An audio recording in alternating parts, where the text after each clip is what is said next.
Je vous salue encore en cette matinée de percée. Laissez-moi vous dire que Dieu a un plan merveilleux pour nous. Il a une parole puissante pour nous. Il a une parole qui va transformer nos vies ce matin. Et ce matin, le thème n'est rien d'autre que la prière par le feu et pour le feu. La prière par le feu et pour le feu. Nous lisons le psaume 141, versets 1 à 2. La Bible dit, psaume de David, Éternel, je t'invoque, viens en hâte auprès de moi. Prête l'oreille à ma voix quand je t'invoque. Que ma prière soit devant ta face comme l'encens et l'élévation de mes mains comme l'offrande du soir. La prière par le feu et pour le feu. Laisse-moi te dire, cher ami, que Dieu t'envoie le feu pour te pousser à prier. Il y a un feu que Dieu envoie dans nos vies pour nous pousser à prier. Non seulement pour nous pousser à prier, mais pour nous équiper par un feu. Bien-aimés, laissez-moi vous dire que sans le feu, bien-aimés, il y a des choses qui ne peuvent pas se passer dans nos vies. Nous prenons parfois le feu pour acquis, mais laissez-moi vous dire, les ancêtres, bien-aimés, pour les ancêtres, le feu était quelque chose d'essentiel. Avant que le pétrole ne soit découvert, avant qu'il y ait l'électricité, avant qu'il y ait toutes sortes de formes d'énergie, le feu était indispensable pour le quotidien de l'homme. Sans le feu, la vie humaine était carrément menacée. Aujourd'hui encore, tu as besoin du feu. Le feu n'a pas cessé. Le feu n'a pas perdu son importance. Aujourd'hui, tu as besoin du feu devant des situations difficiles, devant l'impossibilité, devant l'incertitude, devant les choses qui sont invisibles. Tu as besoin du feu pour t'éclairer. Devant des choses qui s'accumulent dans ta vie, tu as besoin du feu pour décanter toutes ces choses. Le feu va purifier certaines choses. Le feu va débrayer le chemin devant toi. Le feu va confondre tes ennemis. Le feu va t'accompagner. Le feu va, bien-aimé, t'amener cette chaleur. Le feu peut t'accompagner. Laissez-moi vous dire, tu vis peut-être une souffrance, une douleur, mais tu te demandes pourquoi. Mais laisse-moi te dire que ce feu, cette souffrance vient comme un feu pour te pousser à prier, afin de faire de toi un guerrier dans la prière. Comme David, bien-aimé, dans ce texte, il était en train de fuir. C'était un fugitif. Il était poursuivi par son mentor, poursuivi par le roi Saül qui voulait le tuer, qui voulait sa tête. Et c'est pour ça qu'il disait, Seigneur, viens en hâte, viens, écoute, je t'invoque, viens en hâte auprès de moi, prête l'oreille à ma voix quand je t'invoque. Bien-aimé, il y a un feu qui va te contraindre à prier. Dieu sait quel genre de feu il doit amener pour t'amener à genoux. C'est important. Aujourd'hui, parfois, nous le prenons pour acquis. Au lieu de pleurer, au lieu peut-être de gémir, au lieu peut-être de te plaindre, de blâmer tout le monde à cause des douleurs que tu vis, mets-toi à genoux, car ce feu vient pour te pousser à prier. Il y a une chose que tu as oublié de faire, c'est de prier. Il y a une chose que tu as oublié de faire, c'est de lever tes mains vers le ciel. Il y a une chose que tu as oublié, c'est d'invoquer le nom du Seigneur. La Bible déclare, quiconque invoquera le nom du Seigneur sera sauvé. Tu cherches un salut, tu cherches une délivrance, mais invoque le nom du Seigneur ce matin. Aujourd'hui est un jour d'invocation. Tu te dis peut-être tu te fous pas mal de Dieu. La prière c'est rien. Ceux qui prient sont des perdants, sont des losers. Mais laisse-moi te dire, il y a des choses qui vont te contraindre à prier. Bien aimé, quand la solution ne peut pas venir du nord, du sud, de l'est, de l'ouest, on sait qu'elle viendra du haut. On sait qu'il viendra du haut. La Bible déclare, je lève mes yeux vers les montagnes, d'où me viendra le secours? Le secours me vient de l'Éternel qui a fait les cieux et la terre. C'est très important pour nous de comprendre cela. Tout ce qui t'arrive a le but de te changer. Ne pense pas que les choses arrivent juste pour arriver.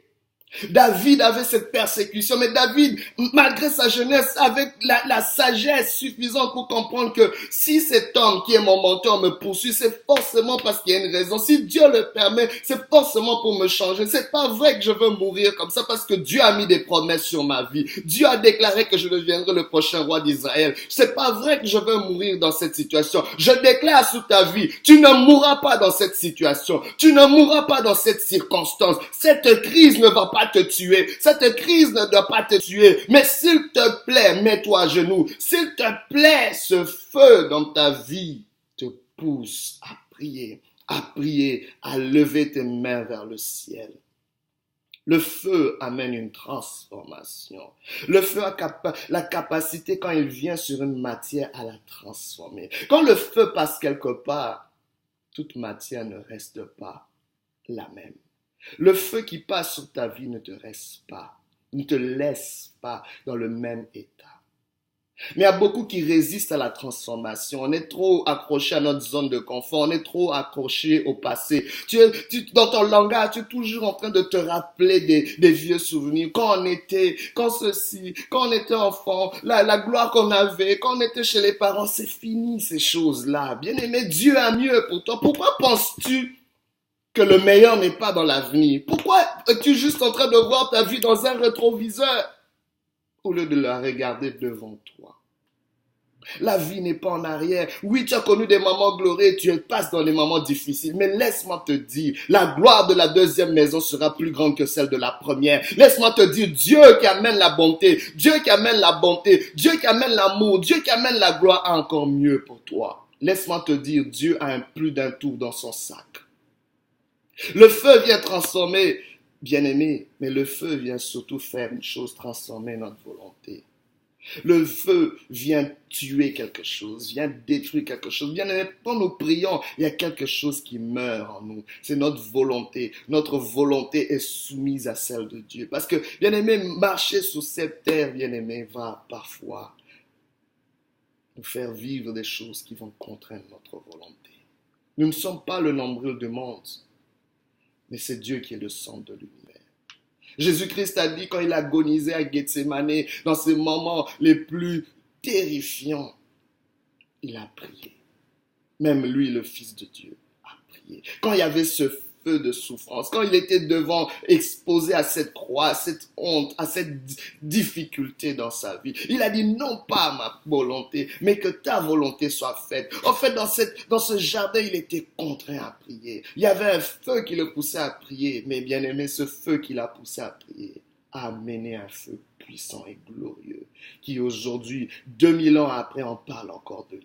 2000 ans encore après, ce feu ne s'est pas éteint. Malgré toutes les attaques, malgré toutes les persécutions, malgré tout ce qu'on peut dire aujourd'hui, le nom de Jésus a toujours son effet. Car la Bible déclare au nom de Jésus, tout genou fléchit et toute langue confesse qu'il est Seigneur à la gloire de Dieu le Père.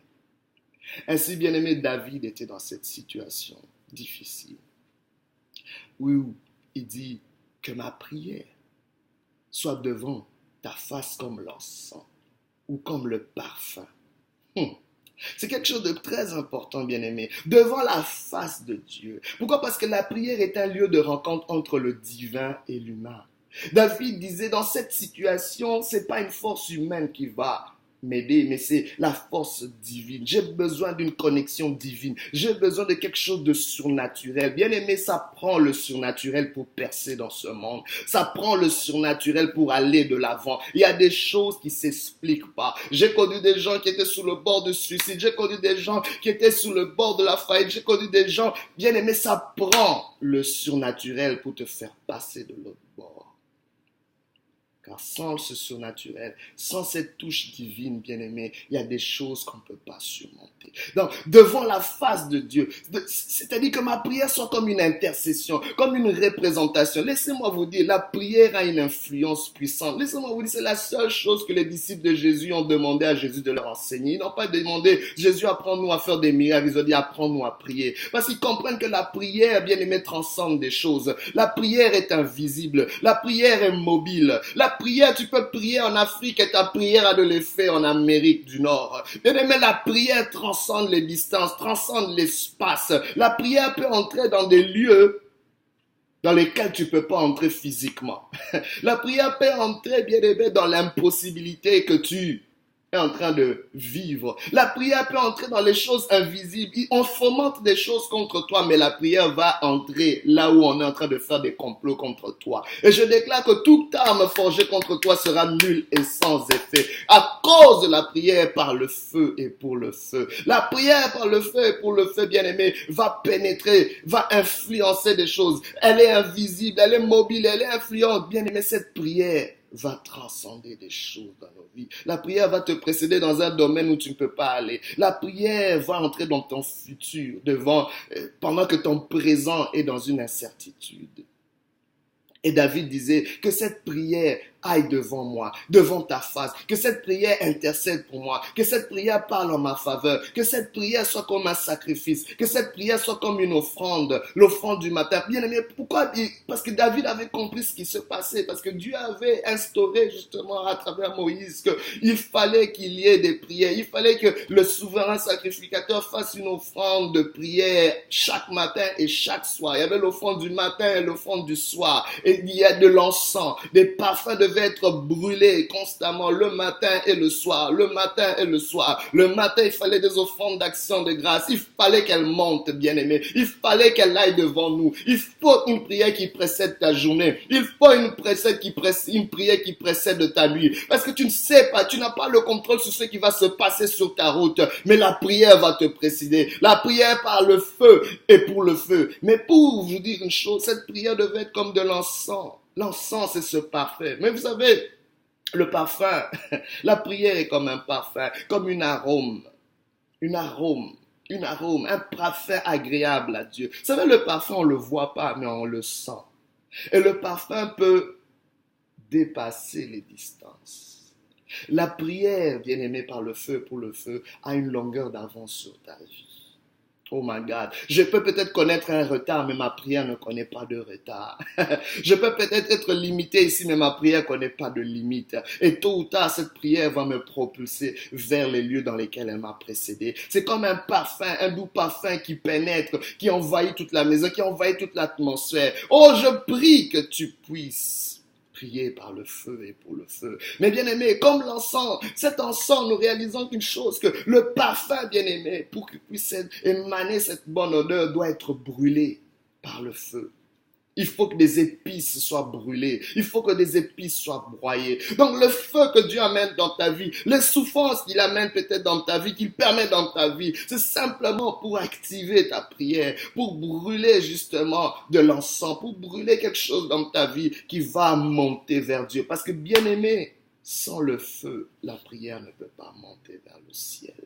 La prière ne peut pas atteindre Dieu. Bien aimé, il y a des vies qui ont une bonne odeur parce qu'elles sont encensées par la prière. Mais c'est des prières qui ont commencé par un feu, par une douleur. Je vous dis, s'il n'y avait pas de douleur, les hommes ne prieraient pas. Ça prend quelque chose pour te pousser à prier. Je ne dis pas qu'on doit seulement prier parce qu'on souffre. Mais une fois que tu as compris l'importance de l'influence de la prière dans ta vie, que cette prière amène le feu. Pourquoi? Parce qu'une prière qui monte vers le ciel va faire descendre le feu aussi. Donc pour le feu, et par le feu, parce que c'est le feu qui l'a fait monter vers le ciel, qui fait monter cette odeur. Mais pour le feu, parce qu'une fois monté vers le ciel, bien-aimé, Dieu va faire descendre son feu. Le feu qui va changer tes circonstances. Le feu qui va changer ta situation. Le feu qui va terroriser tes ennemis. Le feu qui va te frayer un chemin pour toi. Le feu qui va précéder ta vie. Le feu qui va approuver ta vie. Laisse-moi te dire une chose. Qu'il y a un feu qui existe, qui va consumer tes problèmes. Beaucoup de gens essaient de faire les choses de Dieu, mais sans le feu de Dieu. On ne peut pas faire l'œuvre de Dieu sans le feu de Dieu. On ne peut même pas vivre la vie sur terre, c'est faire l'œuvre de Dieu, bien aimé. Mais on a besoin du feu pour accomplir sa destinée. Sans le feu, tu n'accompliras pas ta destinée. Donc la prière par le feu et pour le feu, bien aimé, est un équipement nécessaire et indispensable. Mais tu vas me dire, mais comment? J'arrive pas. Je suis fatigué. Je ne sais pas comment. David aussi était essoufflé. David aussi était à bout de souffle. Mais il a quand même prié. C'est une courte prière, mais une prière faite par le feu et pour le feu. Cette prière, ça prend une consécration. Ça prend d'amener une atmosphère, une habitude. Ça prend de vrai du. Quand je parle de la consécration, c'est une offrande. Que ma vie soit une offrande, que ma prière soit une offrande. Cette consécration, ça veut dire de réduire ce qui est charnel, de s'humilier devant Dieu, de dire Seigneur que ma vie te soit offerte.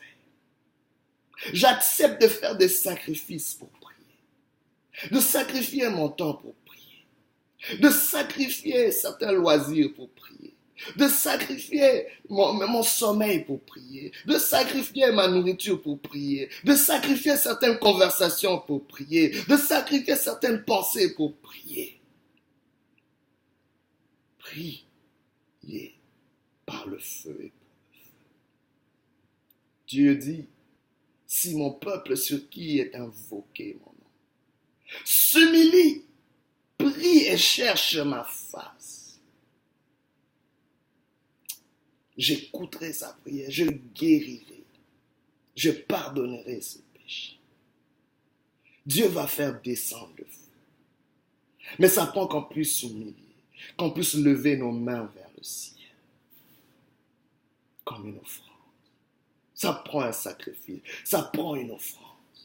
Je déclare ce matin que le feu de Dieu puisse te pousser à prier, mais que ce feu puisse faire monter tes prières vers le ciel et que Dieu fasse descendre le feu qui va consumer tous tes problèmes. Dans le nom de Jésus, que Dieu entende ta prière, que Dieu vienne à ton secours, que Dieu se précipite devant toi, devant ta prière, que Dieu ne reste pas indifférent. Dans le nom de Jésus, que Dieu puisse amener une atmosphère de prière, une atmosphère de feu, un parfum puisse se dégager, émaner de ta circonstance, peu importe ce que tu vis, peu importe ce qui t'entoure. Je déclare que ce feu de prière puisse entourer ta maison, entourer tes circonstances, entourer ton cheminement. Dans le nom de Jésus, que Dieu te bénisse.